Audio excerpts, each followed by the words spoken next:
that this came out of your garden this morning, right? Okay. I actually had to buy it at the store, obviously. I don't have a garden going right now, and I do not recommend purchasing fruit from the store and seed saving from it. You want to make sure that the fruit you're growing is either heirloom or open cultivated, not a hybrid variety. So how do you know the one which you have is heirloom Well, or? if you purchase the seed or you purchase the plant, that information should be, in the catalog or on the seed tag, on the tag for the plant.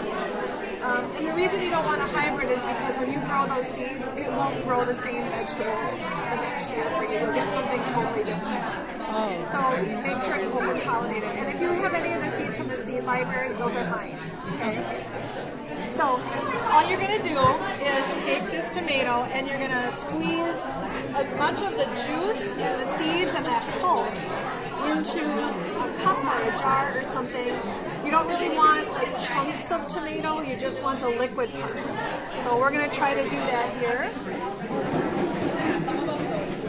You can see the seeds kind of squeezing out. Yeah. And so all of that gel that's in there, the reason that stuff is there is because it stops the seeds from germinating in the fruit. Like otherwise, you might think, well, why these seeds are in this really wet Okay, it stops the situation. Why germination. aren't they germinating? It's because of the gel. So we need to get rid of the gel in order to get seeds that are going to germinate. So you're just going to squeeze as much of that out as you can. I could probably do a better job, but that's good enough for demo. We're going to break it up. I don't want these pieces of tomato, I just want the seeds. Okay. Something like that. Normally when I do it, I do multiple tomatoes, so I have a lot more than that.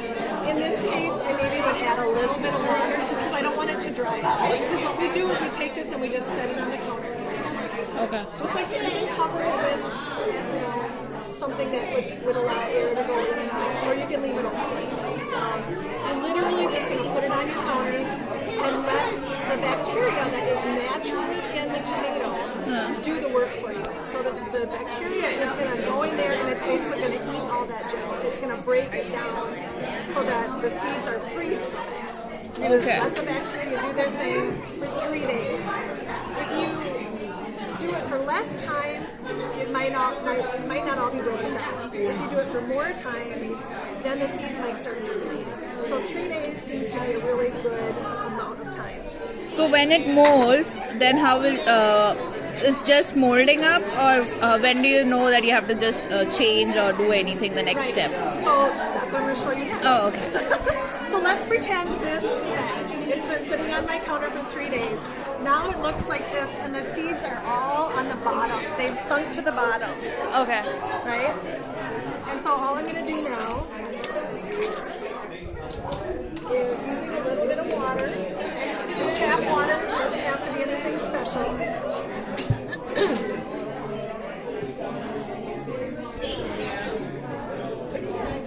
Thank you. We're going to put a little water in here. Hey, come in.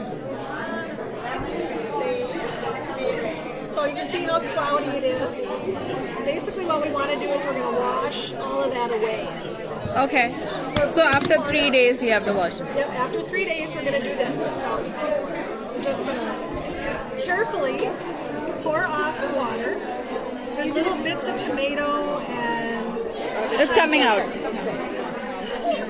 Tiny immature seeds are coming off.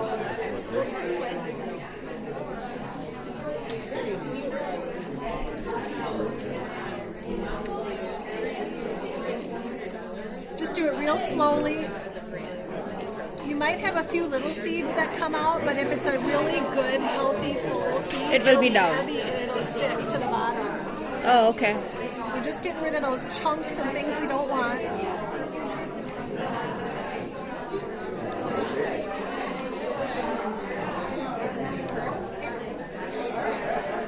We'll just do this a number of times.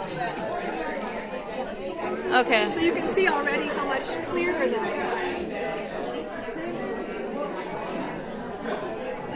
How do you make sure the seeds don't fall off?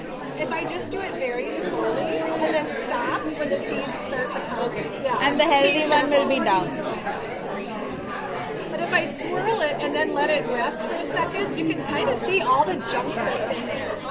And that's what I'm trying to get rid of.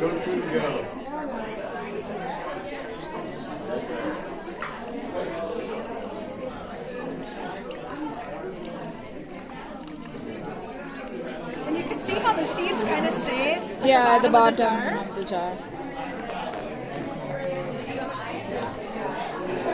And I would say probably 3 to 5 times